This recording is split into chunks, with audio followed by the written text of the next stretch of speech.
Olá você, chegando com mais uma edição do PB Desporto nesta sexta-feira, 7 de janeiro, aqui das ruas de Gandra, região do Porto Norte de Portugal, e com os seguintes destaques: a chegada do técnico português Paulo Sousa ao Rio de Janeiro para dirigir o Flamengo. A demissão de Fábio no Cruzeiro após 17 anos, tendo seu contrato finalizado, e os protestos da torcida cruzeirense contra a nova gestão do clube. E mais notícias, é claro, aqui do futebol de Portugal, como da Europa, além do nosso bate-papo com Antônio Manuel Góes no Rio de Janeiro. Ele vai analisar o mercado da bola, as últimas contratações, as perspectivas, como também essa situação envolvendo o Cruzeiro e Fábio, a demissão do Fábio na equipe mineira. Antes de mais nada, convidando você para se inscrever no nosso canal, deixar o seu like e compartilhar os nossos vídeos em suas redes sociais. Vamos direto para o nosso bate-papo com Antônio Manuel Góes no Rio de Janeiro. Eu começo a primeira questão para você aí no Rio, Antônio Manuel Góes, é o mercado da bola, que vem realmente mexendo aí com os clubes, né, as perspectivas desses clubes com as novas contratações para 2022, hein, Antônio Manuel Góes? Olá, Antônio Júnior e gente conectada no PB Desporto. O mercado da bola nestes primeiros dias de 2022 do futebol brasileiro já se apresenta, segundo o termo da moda, impactante. Se a Série A do Brasileirão promete este ano mais emoções, com os principais protagonistas bem reforçados de treinadores e jogadores, a Série B, integrada por alguns grandões que perderam estatura na primeira divisão, não deixará por menos na luta de pesos pesados pela volta ao topo do futebol. Os novos ventos da SAF, Lei da Sociedade Anônima do Futebol, influem favoravelmente, sem dúvida, nesse cenário do ano entrante que se pronuncia alentador. Penúrias financeiras de alguns à parte que comprometem o futebol brasileiro, experimentamos por aqui uma perspectiva de disputas acirradas e maior apuramento técnico, para a alegria do torcedor. Além dos promissores reforços das quatro linhas, a presença de mais treinadores estrangeiros, a expor a carência de ideias dos badalados professores compatriotas, que, desatualizados em seus conceitos de jogo, ficaram para trás. Ainda persistem por cá, entre alguns clubes ditos gigantes, gestões temerárias ou suicidas, como queiram, a fazer investimentos além do alcance das próprias pernas.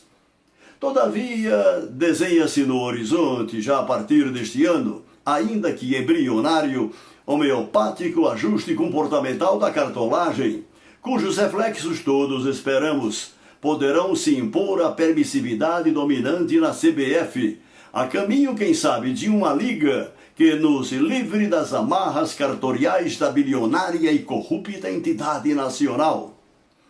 Permito-me deixar com você, meu caro Júnior, até pela exiguidade de espaço nesta intervenção, a tarefa de nominar as expressivas contratações de treinadores e jogadores, vários deles advindos do exterior, que darão qualidade aos nossos torneios nacionais e continentais, promovendo-nos no devido tempo para o andar de cima dos negócios do futebol em nível planetário, com a esperança de que nossa tradicional e celebrada usina de talentos dotados de engenho e arte deixe um dia o mundo novamente aos nossos pés.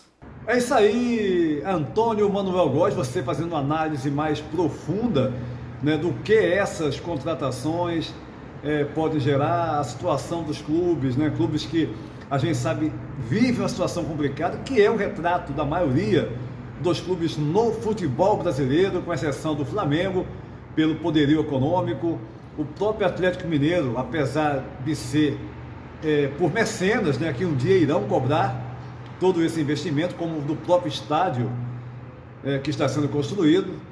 O Palmeiras, também com suporte financeiro oriundo da Crefisa, que pertence à Leila, que agora é presidente do clube, mas enfim, tem um suporte financeiro, tem uma situação financeira estável, e aí você pode colocar numa situação também, digamos, satisfatória, pelo menos, clubes como o Internacional, o São Paulo, né?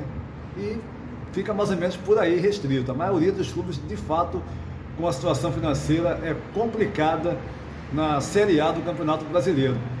E já que você tocou no assunto, eu vou apenas abordar os principais clubes, né? Contratações feitas pelos principais clubes da Série A. Contratações importantes, já que tivemos algumas contratações de nomes, né? Jogadores desconhecidos, a maioria para compor elenco, mas, por exemplo, o Corinthians, que mais uma vez, contando com o futebol do Paulinho, ex-jogador do Corinthians, já atuou algumas vezes, né? Brilhou na primeira passagem pelo Corinthians, sendo campeão do mundo. Aí trouxe mais o Ederson, ex-Fortaleza, o Rafael Bilu do Juventude e o Everaldo do Sport. Contratações de menos peso. Basicamente o Paulinho é o nome mais conhecido. Palmeiras, o goleiro Marcelo Lomba, excelente goleiro Marcelo Lomba, ex-Internacional. Eduardo Atuesta, ex-Los Angeles FC. Rafael Navarro, uma grande contratação, um jogador que brilhou na equipe do Botafogo na Série B, o Botafogo foi o campeão. O São Paulo trazendo o bom goleiro Jandrei, ex-Santos. Rafinha, jogador ex-Grêmio, foi rebaixado. O Alisson também do Grêmio. E o Toró, ex-atleta da equipe do Atlético Goianiense. O Diego Costa no Atlético Mineiro, agora falando dele, até o momento, trouxe o Ademir, ex-América Mineiro, que brilhou no América Mineiro, uma contratação mais relevante até o momento. Perdeu o Cuca, está em nome de um novo técnico, né?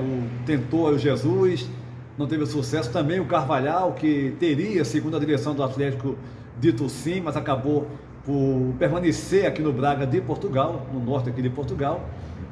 E o Diego Costa rescindindo o contrato com o Galo Mineiro na manhã desta sexta-feira. O Diego Costa não é mais jogador da equipe do Galo Mineiro. O Internacional trazendo o técnico uruguaio Alexandre Medina, que fez um belo trabalho no Talheres da Argentina. Foi até agora a contratação mais de peso. Pedro Henrique, ex-Sport, Juliane Fabro, ex-Avaí. Natanael, ex-Atlético Goianiense.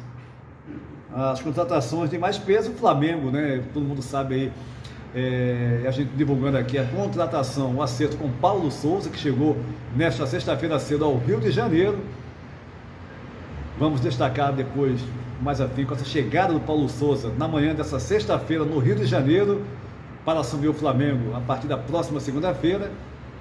E ele vai, claro, né? Já afirmou, inclusive, na entrevista recente, a RTP, um dia antes de viajar aqui de Portugal, que vai citar, vai reforçar o elenco do Flamengo. E mais ou menos são as contratações até o momento de mais impacto. Mas o segundo assunto que eu quero abordar com você, Antônio Manuel Góes,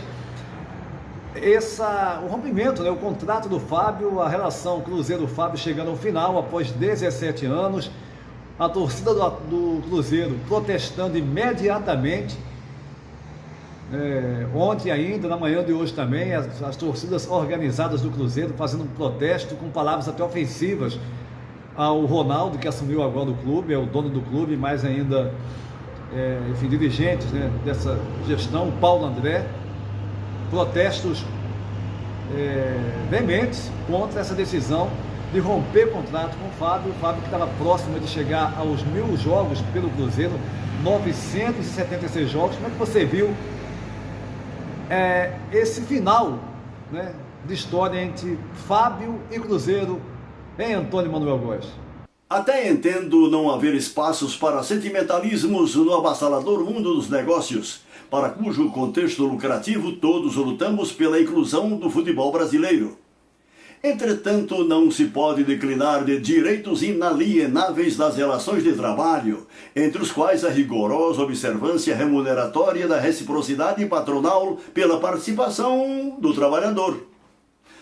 É escandalosamente crônica, pública e notória a inadimplência do Cruzeiro Esporte Clube de Belo Horizonte no trato de seus encargos sociais, a envolver obrigações fiscais, trabalhistas e de fornecedores, que levou ao fundo do poço a tradicional agremiação mineira de históricas conquistas do futebol brasileiro e continental.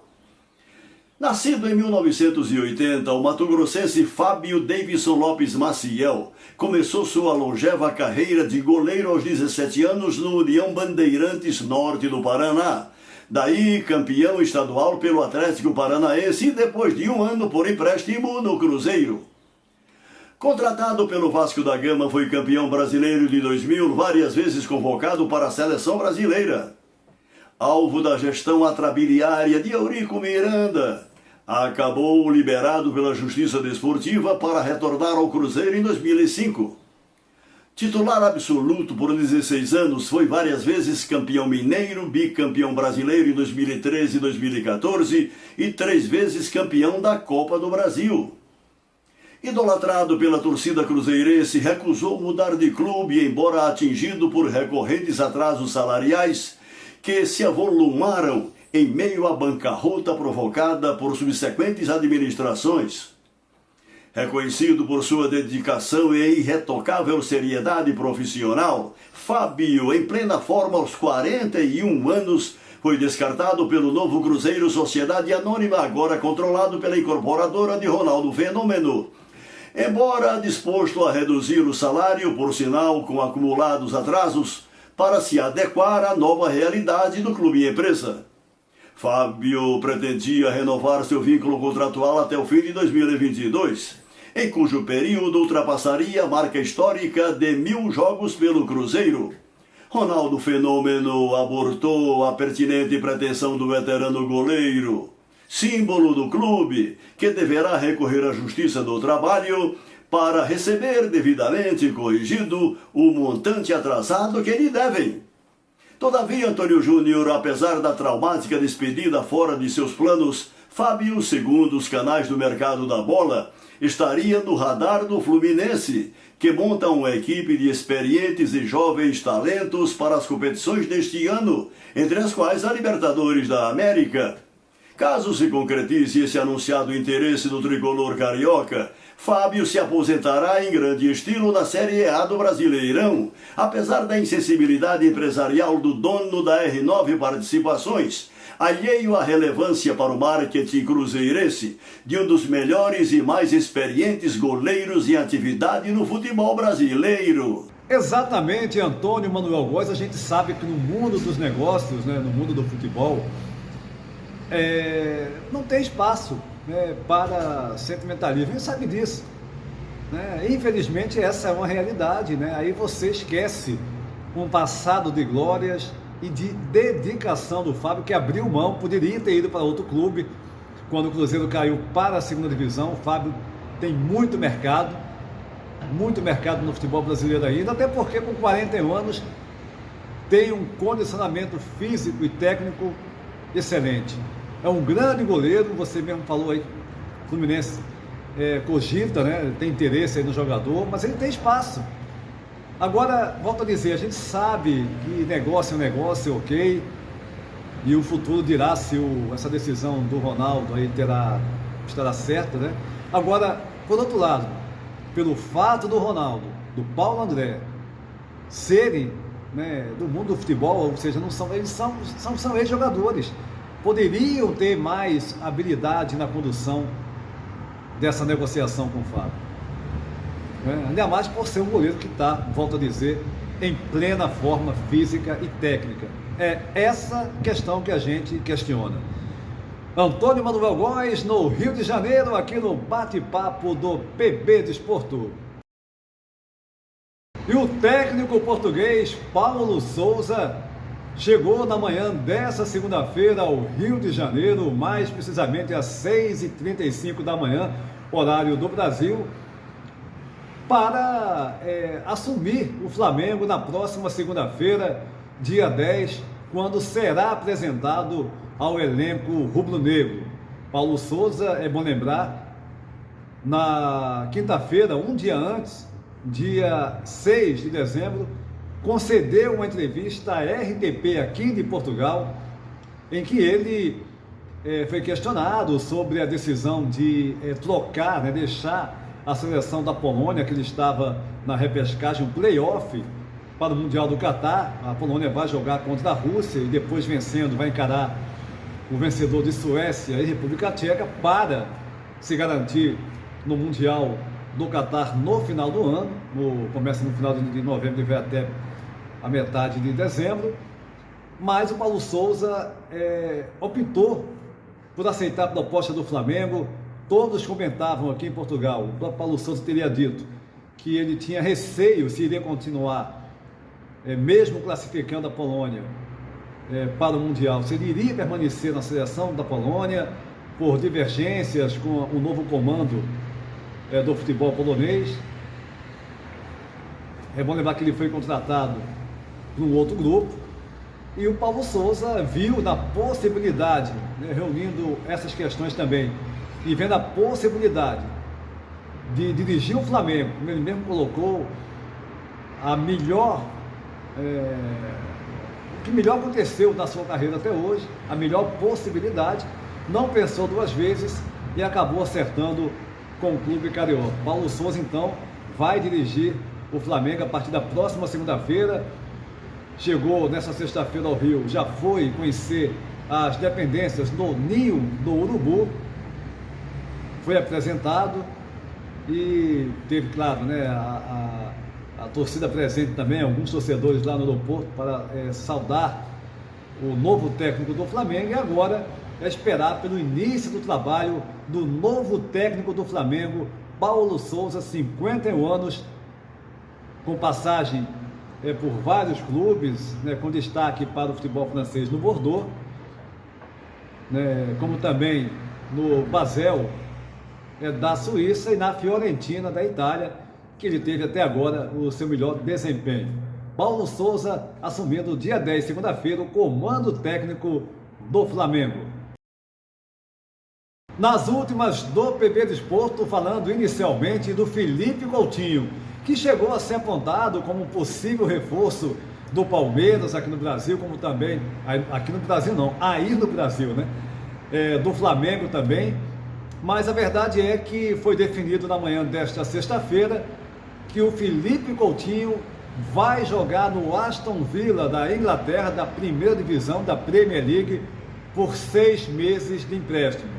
Ficou definido isso nessa manhã. Barcelona, jogador do Barcelona, Felipe Coutinho vai para o Aston Villa por 6 meses e aí vai ter a oportunidade de jogar uma competição com uma Premier League, numa equipe que é grande, mas que ocupa nesse momento a 13ª colocação com 22 pontos na competição, de mostrar o seu futebol, sobretudo para o Tite, já que o desejo do Felipe Coutinho, ele mesmo deixou claro isso e deixa claro, é participar, é disputar o Mundial do Catar no final do ano. Felipe Coutinho, portanto, novo reforço do Aston Villa do futebol inglês.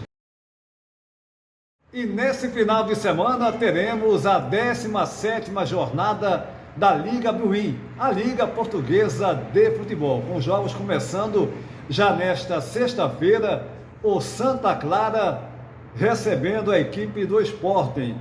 No sábado, Vizela e Moreirense, Estoril e Futebol Clube do Porto. Detalhe é que o Estoril conta com vários jogadores infectados, pediu até o adiamento desse jogo, mas até o momento da nossa gravação a partida está mantida, ou seja, o Estoril vai receber o Futebol Clube do Porto pela 17ª jornada do campeonato. Os jogos ainda no prosseguimento. No sábado, o Boa Vista jogando contra a equipe do Tondela. No domingo, Portimonense e Marítimo, Braga e Famalicão, Benfica e Paços de Ferreira, Belenense, Sade e Arouca. Na segunda-feira, jogo único, fechando essa 17ª jornada, o Gil Vicente recebe a equipe do Vitória de Guimarães. Na classificação do Campeonato Português, o Futebol Clube do Porto é o líder com 44 pontos ganhos e segundo com a mesma pontuação, perdendo nos critérios de desempate, vem a equipe do Sporting. Em terceiro, Benfica, com 37. Em quarto, aparece o Braga, com 31. E em quinto, a equipe do Estoril, fazendo um belo campeonato, com 25 pontos ganhos. Vale citar aqui a bela campanha também da equipe do Portimonense, o sexto colocado da cidade de Portimão, no Algarve. Aliás, abraçando aqui o nosso grande Henrique Uchoa, ligado também no PB Desporto. O Portimonense é o sexto colocado. As 5 primeiras equipes garantem vaga às competições europeias da próxima temporada. As 2 últimas colocadas, que estariam sendo rebaixadas nesse momento, em 17º, o Famalicão com 11 pontos. Em 18º, a equipe do Belenense Saad, com 8 pontos apenas na competição. E para finalizar o PB Desporto, essa edição, falando do prêmio The Best, o prêmio da FIFA aos melhores jogadores da temporada, no caso a temporada 2021, e a surpresa, né, a imprensa aqui de Portugal noticiando, considerando uma surpresa, a ausência do Cristiano Ronaldo, um dos melhores jogadores do futebol mundial, entre os 3 finalistas. Os nomes dos 3 que irão brigar pelo título: Lionel Messi, do Paris Saint-Germain, o Salah, do Liverpool, e o Robert Lewandowski, da equipe do Bayern de Munique. Agora, um nome também ausente entre esses 3 finalistas, que foi muito comentado aqui na imprensa europeia, é justamente o brasileiro naturalizado italiano, jogador da seleção italiana e do Chelsea, da Premier League do futebol inglês, o médio Jorginho. E por que foi uma surpresa, todos sem compreender a ausência do Jorginho? Porque ele foi muito importante na conquista do Chelsea da Champions League, na final com o Manchester City, como também foi um dos protagonistas da seleção italiana que venceu no meio do ano a Euro 2020, jogada em 2021. Então, Jorginho fora, os 3 nomes confirmando: Lionel Messi, o Lewandowski e o Salah. O PB Desporto vai ficando por aqui, convidando você para se inscrever no nosso canal, deixar o seu like, compartilhar os nossos vídeos em suas redes sociais, mas também no PB Desporto do Instagram, sempre com informações do mundo do futebol, aqui em Portugal, no Brasil e pelo mundo. A todos um abraço e até a próxima!